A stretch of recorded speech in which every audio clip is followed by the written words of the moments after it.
SSC 27 batch তোমাদের already এফআরবিপি 27 এর class শুরু হয়ে গেছে এবং তোমাদের অনেকেরই একটা কমন প্রশ্ন হচ্ছে, ভাইয়া এফআরবিপি 27 এর ক্লাসগুলো আমরা কিভাবে করব এবং কিভাবে আমরা ক্লাসের পাশাপাশি নোটগুলা করব, তাই না? সো আজকের এই ভিডিওতে আমি তোমাদের বলবো যে আসলে তুমি কিভাবে ইফেক্টিভ ওয়েতে এই আমাদের যে এফআরবি 27 এর ক্লাসগুলো হবে এই ক্লাসগুলো করবা এবং কিভাবে তুমি নোট ডাউন করবা। সো তোমাদের বেশ কিছু প্রশ্ন আছে, তার মধ্যে কিছু কমন প্রশ্ন হচ্ছে যে ভাইয়া আমরা কি ক্লাসগুলো যখন রেকর্ডেড ক্লাসগুলো যখন দেখব তখন তার পাশাপাশি কি নোট করে ফেলবো, নাকি ভাইয়া আমরা প্রথমে পুরা ক্লাসটা আগে দেখব, পুরা ক্লাসটা দেখার পর দেন স্লাইড দেখে দেখে আমরা কি খাতায় নোটগুলা তুলবো, রাইট? আবার অনেকের এইটাও মাথায় ঘুরপাক খায় যে এই নোটগুলা তুললে অনেক সময় নষ্ট হয়ে যাবে, সো স্লাইড তো আছেই, সো আমরা নোট করবই না, স্লাইডটা স্লাইডের মতোই থাকুক, আমরা স্লাইড থেকেই পড়ে নিব, তাই না? আবার অনেকের এটাও প্রশ্ন আছে যে ম্যাথ বা ফিজিক্সের যে কোশ্চেনগুলা, সো এই কোশ্চেনগুলা কি আমরা তুলে তুলে আনসার খাতায় লিখবো কিনা, রাইট? সো এই এই যে প্রশ্নগুলা এগুলা তোমাদের একটা কমন প্রশ্ন, তাই না? সো তোমাকে আমি বেশ কিছু জিনিস বলবো, দেন আমি তোমাকে সলিউশনটা বলবো অ্যাকচুয়ালি তুমি কোন ওয়েতে তুমি ক্লাসগুলা করবা, কোন ওয়েতে তুমি ক্লাসগুলা নোট করবা, ঠিক আছে? প্রথমত একটা জিনিস খেয়াল করো, তুমি যদি এইভাবে চিন্তা করো যে তুমি ক্লাসটা খুব তাড়াতাড়ি দেখে শেষ করে ফেলবা, তোমাদের মধ্যে অনেকে আছে ক্লাসগুলা 1.5 2 স্পিডে তোমরা দেখো, রাইট? সো এটা প্রথমত এটা আসলে ঠিক না। তুমি যত তাড়াতাড়ি ফাস্ট জিনিসগুলা হচ্ছে দেখার চেষ্টা করবা, শেষ করার চেষ্টা করবা, দেখবা তোমার মাথার মধ্যে জিনিসগুলো বেশিক্ষণ থাকবে না। সো আমি রিকমেন্ড করব যে তুমি যদি তোমার কোনো একটা চ্যাপ্টার খুব ভালো মতো করা থাকে, দেন তুমি এফআরইউপি 27 ক্লাস করতেছো, তাহলে তুমি স্পিড বাড়ায় দেখো। আর যদি মনে হয় যে না আমি এই ক্লাসটা করিই নাই বা এই চ্যাপ্টারটা আমি ভালো করে পারি না, তাহলে তুমি একদম ওয়ান স্পিড, যেটা নর্মাল স্পিডে দেখবা, ঠিক আছে?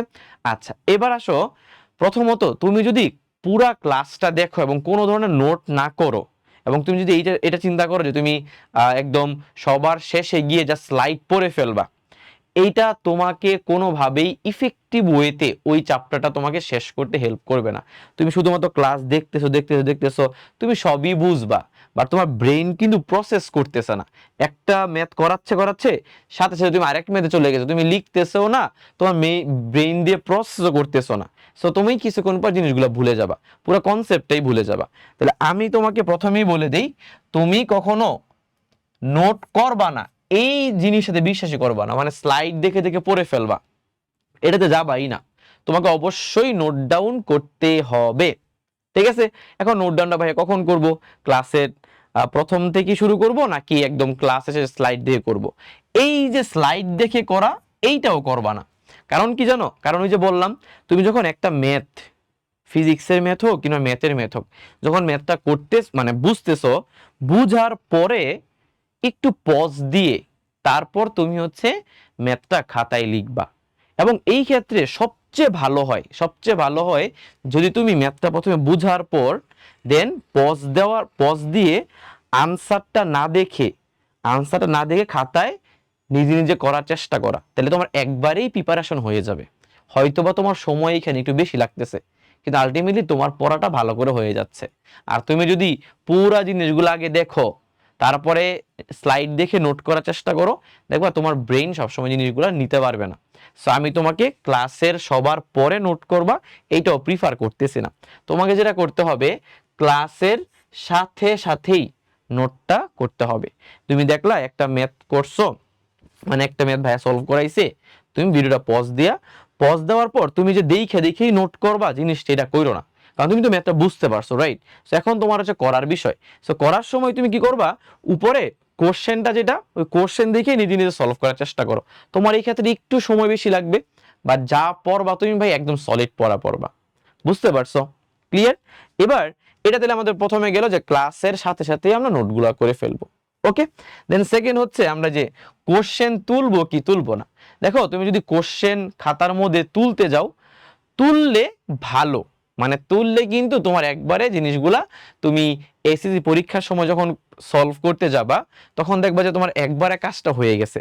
বাট এই কোশ্চেনটা তোলার জিনিসটা আসলে অনেক সময় সাপেক্ষ, কারণ তুমি প্রত্যেকটা ম্যাথের কোশ্চেন তুলবা, প্রায় 50 থেকে 60টা ম্যাথ থাকে, সবগুলা তুলতে গেলে কিন্তু হিউজ সময়, আবার এগুলা ক্লাস করবা, আবার নোট করবা, তাই না? সব মিলে তোমার হিউজ একটা সময় তোমার এখানে যাবে। সো কোশ্চেনটা তোমরা তুলবা না। এই ক্ষেত্রে আমরা কিছু জিনিস সহজ করতে পারি। সো আমি তোমাদের একটু বলি যে আসলে অ্যাকচুয়ালি সলিউশনটা কি আমাদের এখানে। আমরা ক্লাসের সাথে সাথে নোট করব, এটা আমরা কনফার্ম, এটা আমরা করবই, মাস্ট করব, ঠিক আছে? কোশ্চেনটা আমরা খাতায় তুলবো না, তোলার প্রয়োজন নাই। তাহলে আমরা কোশ্চেনটা এখন কি করতে পারি? তো আমি তোমাদের সামনে ম্যাথ এবং হায়ার ম্যাথ যতগুলা ক্লাস নিব, সবগুলা ক্লাসে আমি তোমাদের যতগুলা ম্যাথ ক্লাসে সলভ করাবো তার একটা A4 সাইজের একটা হচ্ছে এই পিডিএফ করে আমি তোমাদের কোশ্চেনগুলো দিয়ে দিব যে এই কোশ্চেনগুলো সলভ করছি আমি, ঠিক আছে? তো তোমরা কি করবা জানো, তোমরা ক্লাস দেখার পাশাপাশি হচ্ছে ক্লাসের কি আনসারগুলা খাতায় তুলে ফেলবে 1 2 3 4 5 করে, বুঝতে পারছো? আর যেগুলো তোমার কি আছে, ওই যে তোমার আমি পিডিএফ দিছি না, ওই পিডিএফটা তুমি প্রিন্ট কপি বের করে নিবা। ওই প্রিন্ট কপির মধ্যেই তুমি কি পেয়ে যাবা, প্রশ্নগুলো পেয়ে যাবা। তো তোমার আর আলাদা করে কি করা দরকার নাই, কোশ্চেনগুলো তোলার প্রয়োজন নাই, ঠিক আছে? আর আমরা সবচেয়ে বেশি প্রবলেমে যেটাতে পড়ি সেটা হচ্ছে আমাদের এমসিকিউ। এমসিকিউ তো খাতায় তোলা অনেক সমস্যা, খাতায় তোলা অনেক টাফ, তাই না? খাতায় কিন্তু এমসিকিউ আমাদের তোলার প্রয়োজন নাই। তো আমরা কি করব, যখন এমসিকিউর ক্লাসগুলো আমরা করব, এমসিকিউর পার্টটা যখন আমরা করব, তখন এমসিকিউ করার সময় তোমার প্রত্যেকটা এমসিকিউ তো আমি তোমাদের টাইপ ভিত্তিকভাবে করাই দিচ্ছি, রাইট? সো এমসিকিউগুলো করার সময় আমি এমসিকিউ পড়ানোর সময় যেই থিওরিগুলো লিখতেছি, যে শর্টকাট টেকনিকগুলো লিখতেছি, যে ক্যালকুলেটর হ্যাক্সগুলো লিখতেছি, তুমি কি করবে, একটা খাতা নিয়ে, একটা রাফ মানে রাফ খাতা তোমার নোট খাতার মধ্যেই, ধরো আমি তোমাকে 1 নম্বর এমসিকিউ করাচ্ছি, এখানে কিছু একটা টেকনিক শিখাই দিলাম, তা তুমি ওই টেকনিকটা খাতায় লিখবা। ধরো 2 নম্বর একটা এমসিকিউ করাচ্ছি, এখানে একটা ক্যালকুলেটর হ্যাক্স লিখলাম, একটা ক্যালকুলেটর একটা আইডিয়া দিলাম, তো তুমি ক্যালকুলেটর হ্যাক্স লেখা, তুমি টেকনিকটা লেখা রাখবা, বুঝতে পারছো? ক্লাস করার পাশাপাশি। আর এখানে তোমার এমসিকিউ তোলার কোনো প্রয়োজন নাই। তাহলে ভাই এমসিকিউ তাহলে কেমনে কি করব, আমি তোমাদের ওই এমসিকিউ গুলারও একটা পিডিএফ দিয়ে দিব। তোমরা প্রথমে আগে ক্লাসগুলো ঠিকঠাকভাবে করবে, এমসিকিউ গুলা মানে ক্লাসের পাশাপাশি দেখবা যে তুমি নিজে নিজে সলভ করতে পারতেছো কিনা, মানে ক্লাসের প্র্যাকটিসটা ক্লাসে করে ফেলবা, ঠিক আছে? এরপরে আবার যখন নিজে নিজে প্র্যাকটিস করতে যাবা, তখন ওই যে A4 পেপারে আমি তোমাদের যে এমসিকিউ গুলা দিয়ে দিব, তুমি ওইখান থেকে সলভ করো, প্রিন্ট কপি বের করে নিবা। কোনো স্লাইড টের পড়তে যাও না ভাই, স্লাইড পড়তে গেলেই ধরা। তুমি স্লাইড পড়তে গেলে দেখবা তুমি সবসময় তো মাথা কাজ করে না, বাট তুমি যদি প্রিন্ট কপি বের করে নাও দেখবা তোমার জন্য সুবিধা, ঠিক আছে? সো নেক্সট ক্লাস থেকে ইনশাল্লাহ ম্যাথ এবং হায়ার ম্যাথের আমি তোমাদের, ঠিক আছে, যত কোশ্চেন আছে কোশ্চেনগুলোর একটা পিডিএফ দিব, যেন তোমার কোশ্চেন না তুলতে হয়। আর তোমাকে আমি এমসিকিউর একটা পিডিএফ দিব, যেন তুমি প্র্যাকটিস করতে পারো, ঠিক আছে? এবং এই দুটো দেওয়ার পাশাপাশি হচ্ছে তুমি যেই কাজটা করবা, ক্লাস যখন দেখবা ক্লাসের পাশাপাশি সাথে সাথেই তুমি নোটগুলা করে ফেলবা, তাইলেই এনাফ। তাইলে এইভাবে যদি পড়াশোনা করো তাহলে তোমার সময়টাও কম লাগবে, প্লাস হচ্ছে তুমি যা পড়বা একদম সলিড পড়ে একবারেই পড়ে ফেলবা, বুঝতে পারছো? আর আমি এতটুকু জিনিসটা বুঝি যে আসলে তোমাদের এই যে শেষ মোমেন্টে দেখা যায় প্রত্যেকটা ক্লাস অনেক বড় বড়, তাই না? আবার তোমাদের পরীক্ষা টরীক্ষা চলবে, স্কুল থাকবে, প্রাইভেট থাকবে, এই সব কিছু মিলিয়ে আসলে এই ক্লাসগুলা করা তোমাদের জন্য একটু টাফ হয়ে যায়, আবার নোট টোট করা, তাই না? বাট আমি তোমাকে এটাই বলবো যে তোমাদের কিন্তু কিছু না কিছু সবারই পড়া আছে। সো যেই যে জিনিসগুলো তোমাদের পড়া আছে ওই চ্যাপ্টারগুলো একটু দ্রুত আগায় ফেলবা, আর যেগুলো তোমার একদমই পড়া নাই ওই চ্যাপ্টারগুলোতে তুমি একটু ভালো করে সময় দিয়ে শেষ করবা। বাট যা করবা একদম শেষ করে তারপরে উঠবা, ঠিক আছে? আর শেষ করে উঠবা বলতে বুঝাচ্ছি যে ধরো তুমি 5 ঘন্টার ক্লাস একবার 5 ঘন্টা দেখে ফেলবা, জিনিসটা এমন না। তুমি 5 ঘন্টার ক্লাস তুমি 2 ঘন্টা করে দেখো, 2 ঘন্টা করে অল্প অল্প করে ব্রেক নিয়ে নিয়ে দেখো, সমস্যা নেই। বাট তুমি টার্গেট রাখো যখন তুমি যেই চ্যাপ্টার যেই সাবজেক্টটা ধরবা ওইটা শেষ করে অন্য ক্লাস দেখবা, ঠিক আছে? আর ক্লাস কিন্তু জমায় ফেলবা না খুব একটা, ট্রাই করবা যে প্রতি সপ্তাহে যতগুলা ক্লাস যাবে আমাকে প্রতি সপ্তাহে ততগুলা ক্লাস শেষ করতে হবে।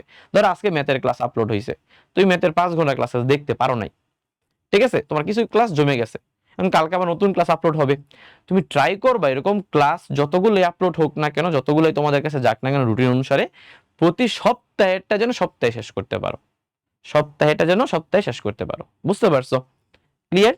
সো আশা করি তোমরা পুরো আইডিয়াটা পাইছো কিভাবে ক্লাসগুলো করবা। সো সবাই ভালো থাকো, আল্লাহ হাফেজ।